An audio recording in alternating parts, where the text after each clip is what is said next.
is Karen Fitzgerald, and I'm the Jewish lay leader here at JBLM. We can be found at Main Post Chapel Annex and on Facebook, JBLM Jewish Community. And links are also available on First Court Chapel pages. Now today I thought I'd talk a little bit about both the Torah section for this coming week and the Haftorah. And they're really very much connected. So the Parsha or Torah part for this week is Shelech Lecha, and it's from Numbers 13 to 15. And this tells the story of the spies that were sent to survey the land of Canaan in preparation for its conquest. Moses chose 12 men for the assignment, one from each tribe. They were instructed to see what the Canaanites were like, how large the population, how strong their defenses, was a good farm country. So for 40 days, the spies roamed the Canaanite territory, and then they returned to the Israeli camp at Kadesh in the wilderness country, and they gave their report.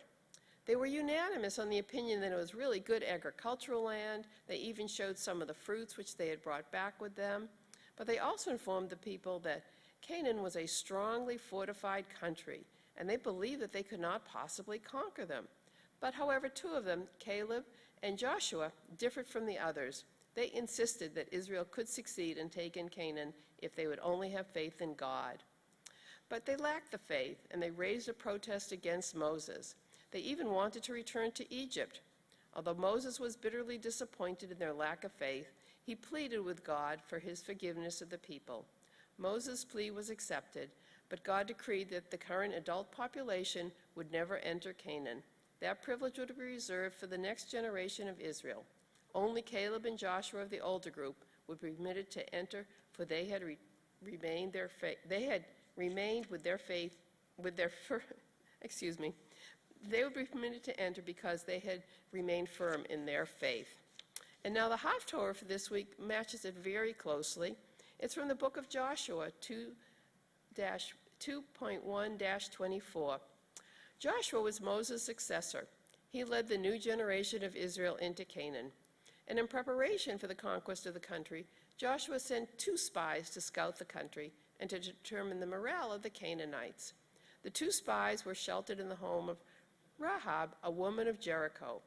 If Israel could succeed in taking this strongly fortified city, then the route was open to them into the heart of the country.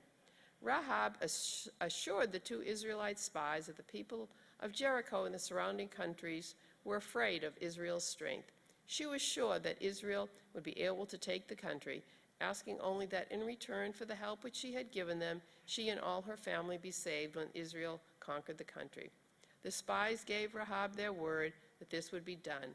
On their return to the Israelite camp, the 2 men assured Joshua that victory was at hand for all the people. And now Caleb would like to give us a little talk. Hi, my name is Caleb. I'm a Jewish member at JBLM Community here, and today I'm not going to be so much talking about the Torah portion, which Karen just spoke on. I'm going to be discussing on Monday this month, we'll be celebrating Rosh Chodesh, which of course is the new moon. And biblically, there's really not a lot detailed, and what we find in looking at the story of King David is that he celebrated it with a 2-day party, essentially. And yet today, it's almost a footnote in a Shabbat service. We go through the Shabbat. There's a few special prayers that we would state in regard to the upcoming Rosh Chodesh, but we definitely don't celebrate for 2 days, that's for sure. And so what we've seen is that time has changed the holiday and how we practice it and how we understand and how we acknowledge it. And I remember as a young man, I was at a home with an older lady somewhere in the vicinity of 55 to 60, I'm sure, but looked no older than 30 for sure. And I asked her, because she had a series of books on Rosh Chodesh. I said, what is it? Can you tell me about it? I've heard about it, but I've been there for the prayers. I don't know all the details of it. And she kind of smirked and she said, listen, understanding Rosh Chodesh, the new moons, is similar to understanding women. And she said that describing 2 points, and she started to go further on it. The first was, give up, you're never going to understand them. The second was that in Judaism, we have connected the understanding of women, and it goes back to the golden calf situation, but we understand women have a deep connection to Rosh Chodesh. And so she was saying the more you understand Rosh Chodesh, the better you can understand how women work, that there's a mystery around them and understanding them. And I always thought that was really interesting in how she created that illustration for me on this beautiful holiday. And yet today was very rarely celebrated anywhere near the way that King David did it. And it got me thinking about the same thing that we're doing today with COVID and everything that's going on. A lot of people have chosen to stay indoors properly. And so it's changed how at least me and my house have celebrated Shabbat, for sure. Passover was different. There was much less people. And so there's been a small microevolution in regard to how we're celebrating it. And yet as a community, I've reached out to a few community members, and life is still happening. Celebrations are still happening. And I wanted to point out just a few of them in our community. And there's obviously many more that I don't know. But I'm grateful for the time that we're going to move forward into the future where we're all going to get to kind of get back to doing our Friday services and discuss that this is what I've been going through. But with the blessing of the people, I'm going to share just a few of them. And the first is we have some young men who are graduating the 8th grade and going into high school. You know, we have Ziggy, who's Karen's grandson. We have my son Isaiah, and we have Phil's son Eli, who's it's a big deal. It's a huge deal for them, and it means I can very easily remember, it wasn't that long ago for me for sure, that I went into high school thinking like, you know, you leave middle school thinking you're the man, and then you go to high school like, oh my gosh, I'm the little kid at the park again. And so it's this transition period. It's a big deal. My daughter just turned 13 about a week and a half ago.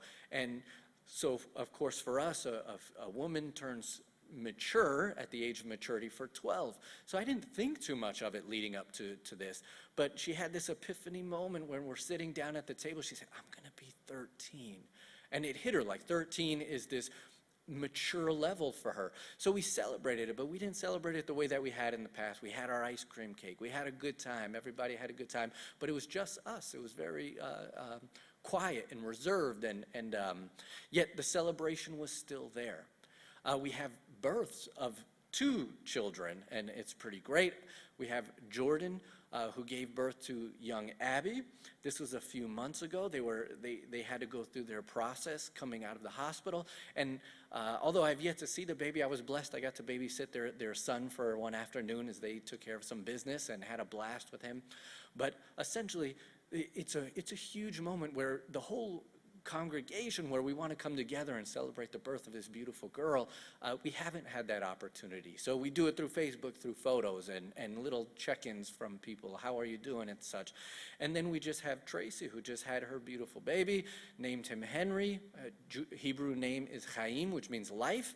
And for you, I hope he is nothing more than a ball of energy that you have to race and chase around the house for the next 18 to 20 years.